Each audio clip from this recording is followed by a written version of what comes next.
Welcome back, everyone. Hope everybody is doing well. I got another great episode lined up for you here at the Decision Hour. Our guest today is what we call on the network a community hero. And this guy here is like they broke the mold, and there he was. He's a United States Marine Corps veteran. Spent time as a law enforcement officer and 20-plus years in Homeland Security. He is a serial entrepreneur, and he is the founder of Zero Six Reveille, which we're going to talk about here in just a few. So, ladies and gentlemen, folks, please help me welcome Mr. Franco Sapia. I appreciate you jumping on with us today, my man. Let's dive into it. What's a little bit about your background? The Marine Corps, Homeland Security. I mean, you got quite a diverse background. Can you tell us a little bit about it? Yeah, well, I mean, I don't know. I'd like to stop back a little further back that made me want to go into law enforcement, so we understand what caused me to go that way. I grew up in Lawrence, Massachusetts. I come from an Italian family, very strict. Dad was always working. I was just heading towards a different direction in life, a direction that I didn't see myself going. I didn't think it was going to be something I wanted to do. So I said to myself in high school, it's either I go into the military or I'm going to end up just coming out of prison. So I decided to enlist into the Marine Corps because I had other branches that I could have went into, but I figured the Marine Corps was the best. And I went into the Marine Corps. My parents didn't know about it, told them about it. They were upset about it. But at the end of the day, I ended up going. Yeah. I did my time and went to Paris Island. During my time in Paris Island, I learned structure. I've learned discipline. Well, actually, I got a lot of discipline during boot camp. Tends to happen. Yeah, it tends to happen. And I started to get familiarized with just the way things are in life and just how I wanted, where I seen myself going. Yeah. I enjoyed that structure. I enjoyed that discipline. And when I get out, I said to myself, I need to get into something that's structured, and law enforcement was structured for me. And that's when I get into the law enforcement. I started off in Lawrence, Massachusetts, as a reserve auxiliary police officer. Okay. And that wasn't offering me anything more than just being a crossing guard for like churches and stuff like that, or ride-alongs with full-time police officers. Okay. So I decided to roll out from that and get into corrections. Became a correctional officer for 4.5 years. I did my time there. I knew that being a correctional officer is one of those jobs that's either in it. You either need to be in it or it's just not going to be your way. I mean, they say that if you're in it for longer than 5 years, it's a career. Yeah. I was in it for 4.5, almost 5, which would make me probably stay there. It's just the way it is. During my time in corrections, I came across a lot of individuals there that made you see life differently. From inmates to other correctional officers. Right. So I started to think that this was a dead end road for me.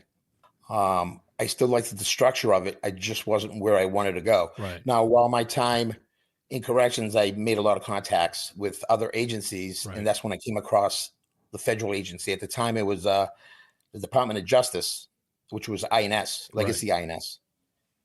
I applied with the agency, and at that time, they were hiring veterans under the Veterans Readjustment Act. Yep. So all I had to do was basically submit a resume and a copy of my DT-214. Yeah. And then they just set me up for an interview, and that's where it went from there. And that process, so you go from corrections, and then you start the federal side of it, or the interview. From the interview to the time you get hired to you're starting the federal side of it, how long was that? What was that timeline? I want to say it was about maybe 3 months because they were looking to hire. So pretty quickly. Yeah, they were looking to hire officers, and they had, like I said, I was hired under like a Veterans Readjustment Act. It was just some type of appointment that they were doing for veterans only. Yeah. Now, were you local then?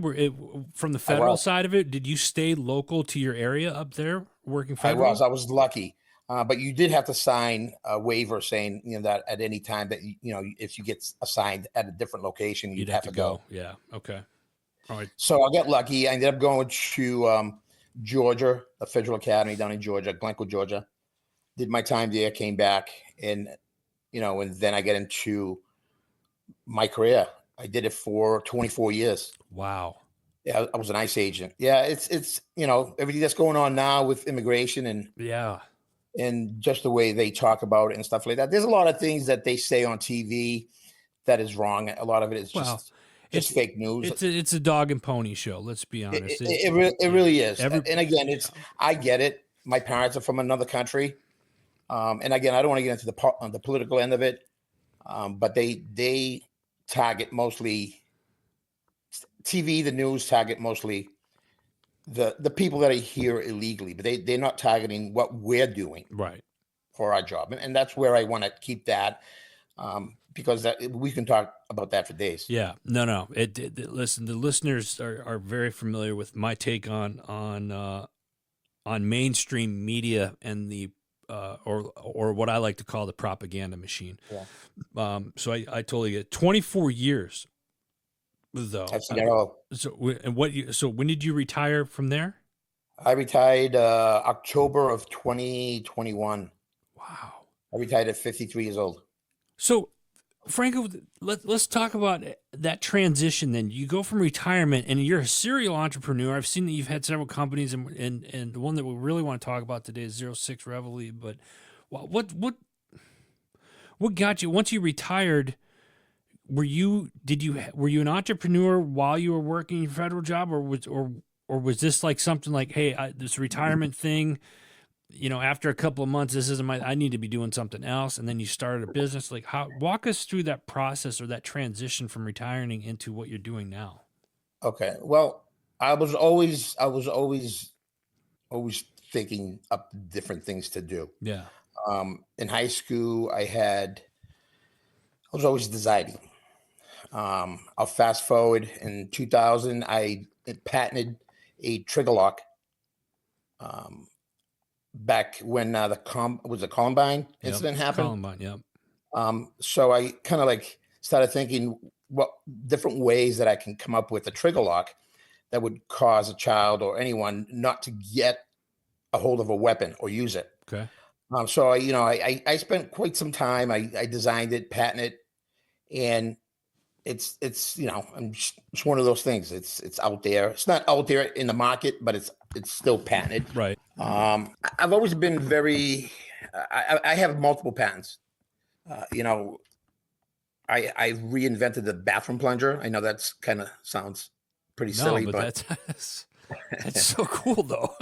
And the funny thing behind that is I was at a house function, and I was using the bathroom, and I closed the door and I seen a plunger and a 3-foot auger sitting there, and I just didn't find it to be quite aesthetically nice looking. You know what I'm saying? I'm like, This is gross.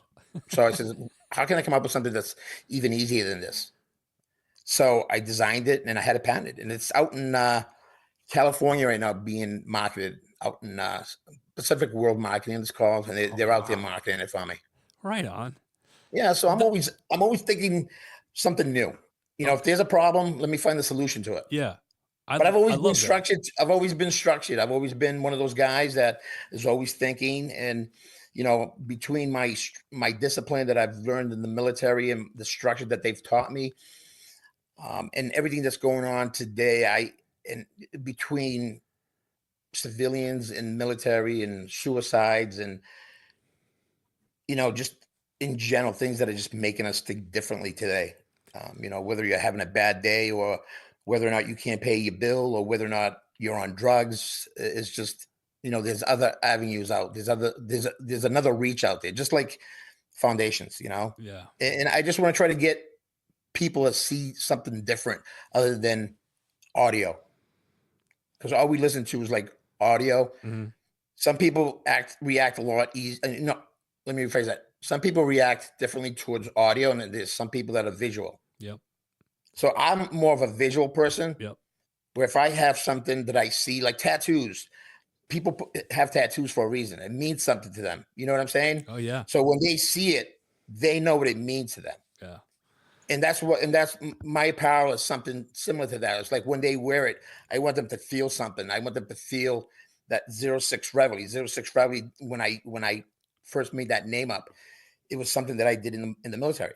06. I woke up every morning at 06. That was our wake up call. And how did we wake up? To a bugle playing the Reveille. I love that. I was just going to ask you, what is for those non-military? We got plenty of those listeners. 06 Reveille. He's up. He just said it. He's up at 06 and usually at that time the bugle, the Reveille happens. And you can pretty much go to any base in the United States where you do that, particularly the Marine Corps bases.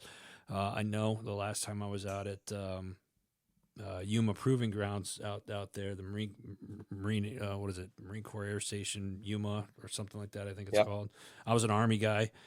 You hear it on the Army bases and stuff like that. So I like the name 06 Reveille. And folks, if you're listening right now, that means you're already online. Open up another browser and go to 06reveille.com. That's ZeroSixReveille.com. Check out this apparel. Hot.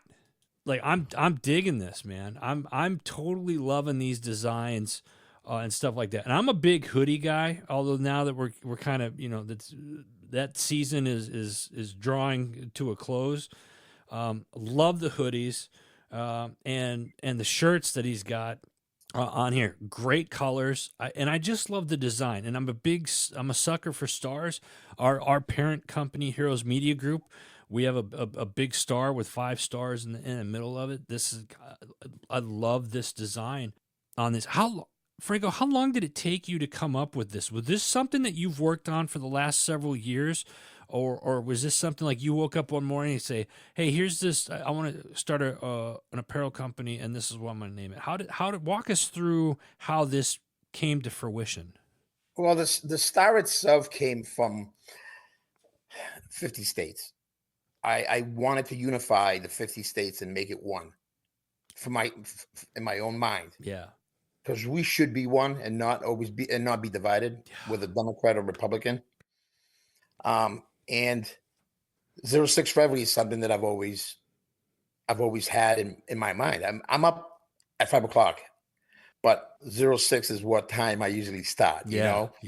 and at the bottom of it says military mindset, is because I want to, like I said, I want to tell people out there that no matter what you're doing, whether you're a janitor, whether you're a construction worker, whatever it is that you're doing for employment, be happy with what you're doing.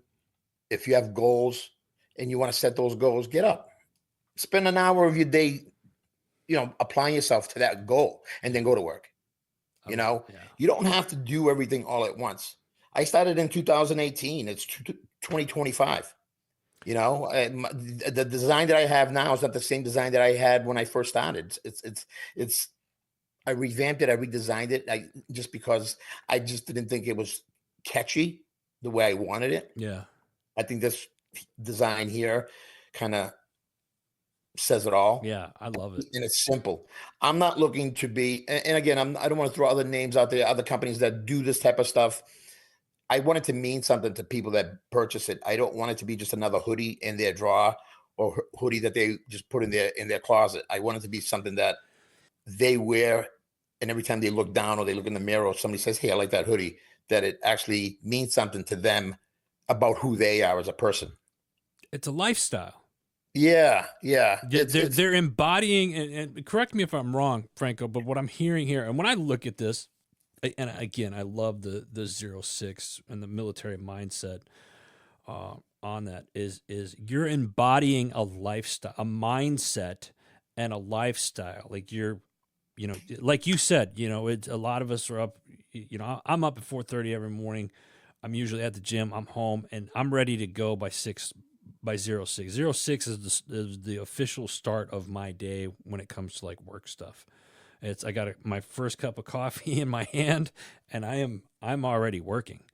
And that's what I love about it, because it takes you back to the military times where it was like 06 PT formation, or you got an SP time and you're going at 06, what have you. It's that mindset. So it's getting you in that mindset to get going and to achieve things. And it's a lifestyle that you live, I think. And when I see this, and the colors are just pop on this, folks, again, 06reveille.com. I strongly encourage you all to go check these out and get a shirt, get a hoodie. These make for great gifts as well. They're a beautiful design. And I say simple, meaning like sometimes you get stuff that's it's just too busy. Like you look at these and it's just like, boom, you're living this life. And I absolutely love the meaning behind this. I think it's great, Franco. Thank you. I'm really excited about this stuff. Yeah, I try to spread that to a lot of people that I know. Even like my kids, I have a 25-year-old and a 27-year-old, and my 27-year-old daughter, I had custody of her when she was 13, and I told her when she moved in with me, I go, "You live under my roof." I go, "You have to live under my rules." Yeah, which is a structured lifestyle. Yep. And after all these years, now she's 27. She lives on her own. She's a therapist. Oh, wow. Yeah. And she deals with people, she deals with veterans with PTSD. She deals with all sorts of, issues, whether you're 10 years old, 18 years old, or 60 years old. Yeah. And, when I hear my daughter telling me, "Hey, Dad, at graduation, when she got her master's at UNH, she texted me from where she was, and she goes, "Dad, I just want to thank you for being there and being disciplining me." It hit me. Yeah, it was great. That's and as a father, myself, my son's getting ready to graduate college. Yeah, and you hear something like that, there's no better. I've told people, and those listeners, you guys have heard me say this before. There's some of the greatest things in life. People say the greatest thing is serving your country. Yeah. And I say that is certainly right up there. But in my opinion, being a father would be number one, and then serving my country is right there, or very close second, to that. And having your kids come up to you, seeing them be successful, and them coming up to you and thanking you for kind of getting on them and instilling that discipline. Yeah. There's no better feeling, No, it's definitely not. I mean, it's the best feeling ever. Yeah. I got a 25-year-old son who's more blue collar, and two different animals. Yeah. But again, I love these two the same. Yeah. And I never want them to ever think that one's better than the other, because one went to college and one didn't. You know what I'm saying? Yeah. They have different paths in life. And I tell them, just have that mindset. Just, what you want in life, go after it. I go, look at your dad. Your dad's 57 years old, and I'm still grinding. I'm retired, and I'm still grinding. Yeah. Franco, I get the impression that you're the type of guy that can't handle retirement to a extent where you can't sit still. You got to be grinding and doing something. And I've been following you now on social media for a little while now. We have a mutual friend that introduced us, and now it seems like I see posts from you every day, a couple of times a day, with stuff that you're doing, and it's very inspirational for the things that you are doing, and I love seeing that hard work and that grind. So I thank you. Yeah, thank you so much. Yeah, I met Renee a few years back through a mutual friend, and she's been nothing but great to me. She gives me great direction. Yeah. With everything that I'm doing now. She's got her own things that she's got going on that tie into my brand. She got Salute to American Heroes that ties into my brand, which is awesome. Yep. She's having an event down in Clearwater, Florida in August that I'm going to attend. Yep. August 17th. We've had her on about a month ago. We had her on, and folks, August 17th in Clearwater, Florida. That's the event that Franco's talking about. So stay tuned. We'll have more information on that. She just has a plethora of information.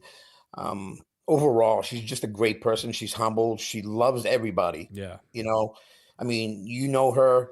She just wants to see everybody succeed, and that's what attracted me to her, and her drive and her hustle. Yeah. And I have that drive and hustle as well as she does. And we try to connect, we talk, we always like we're always picking at each other's brain to see exactly what we can do to get to that next elevation, that next level of what we want to do. Well, that's a great segue, Franco, into what I was just going to ask you. So what's next for you? Oh my God. I'm well, from talking with Renee, she has a lot of different things that she wants to present the brand. I mean, she's part owner of the brand, okay, and she's the director of marketing. So she wants to present it to a lot of veteran organizations, foundations that she knows. Hopefully, my ultimate goal is try to get it into a military commissary, and be able to speak upon it, and let my military brothers and sisters know what it's about, and not it being just a hoodie, because like I said, I want to try to bring awareness to like my brothers and sisters who have PTSD, who contemplate daily of committing suicide. Yeah. And just letting them know that, I've been there. I have PTSD, so I know what it's like. I know what it's taken me to cope with it. It's not easy in the beginning. There were times when I first come back from Desert Storm that I didn't want to, 4th of July weekends. I didn't want to go. I didn't want to go to any events. I just wanted to stay home because just the sound of, fireworks going off, commercial fireworks, not none of this stuff, backyard stuff, but commercial fireworks going off. It just startled me. It just gave me anxiety. Yeah. So I had to live with that for the longest time. And I know how it feels. There's a lot of people that, will deny it, that they have it. I denied it for quite some time. And now I'm at that point where kind of sharing it with other people and letting them know that it's okay to admit that you have PTSD, and there's help out there for everybody. And if I can help out, or, if wearing my hoodie or just having that and as a visual, and hearing that as in an audio end of it, helps you kind of get up in the morning, so be it. Yeah.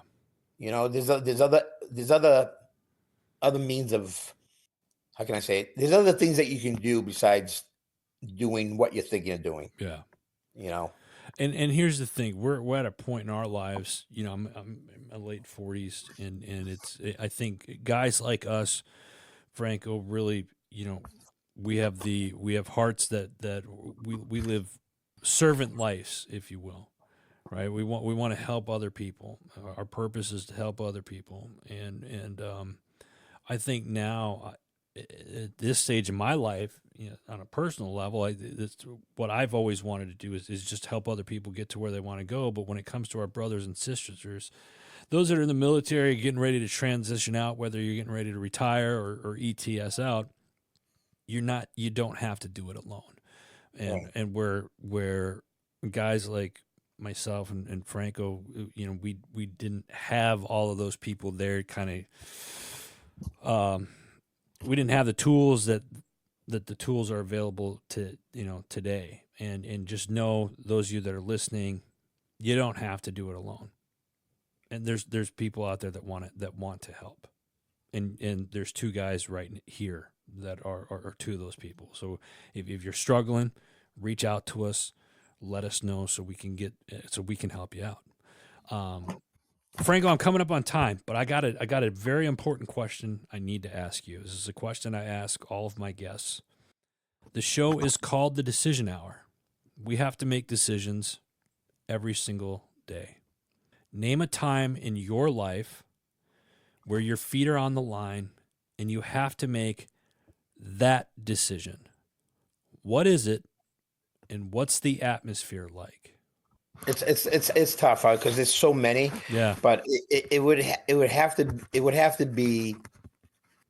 be directing my kids, or say directing my son in the right way, the right direction. He's not my daughter. He's almost like the opposite. He's like the black sheep, but he's an awesome kid. When he was younger, he got himself into certain trouble. Yeah. Things that I wanted him to learn on his own. And I always used to tell him, I'm not going to be there for you. I want you to learn on your own. But he's my kid. Yeah. Oh, yeah. So as much as I went against my own integrity of who I am and my structure and my discipline, I stepped up and I pulled him out of where he needed, where I seen him going. And just because I didn't want to see him fail. Yeah. And I wanted him to learn from it. And I think he learned his lesson from it. And I'm hoping that he goes the right direction. And I'm hoping what I'm telling you is what you're asking me. Yep, it sure is. I mean, and I'll go a step further if I may. And this is an epitome and a great picture of a father's love right here as well. I mean, it's never easy to make those types of decisions, especially when it comes to your children. Franco, yeah. Go ahead. You want them to learn. Like, I was brought up differently. Again, I was brought up in old school Italian. Yeah. Discipline was number one in my house. Yeah. My father just looked at me and I knew that I was doing wrong. In today's world, it's different. You look at someone or you even raise your hand, you're going to jail as a dad or a parent. So it's tough, but I hope, like I said, I hope he learned from what, he got himself into, and I hope I did what I had to do as a dad, and he, and I put him on the right path. That is awesome. Franco, I appreciate you sharing your story and your wisdom with us today. Congratulations on all of your success with everything. I certainly look forward to continuing and building our friendship offline here as well. So thank you again for your time today. Thank you for having me, Adam. Absolutely. Folks, make sure you go check out 06reveille.com. We're going to have the link in our show notes below. And before we let you go, don't forget, go check out our parent network, Heroes Media Group. Go check out all the podcast shows and events that we got coming up later this year. Until next time, you've been listening to The Decision Hour.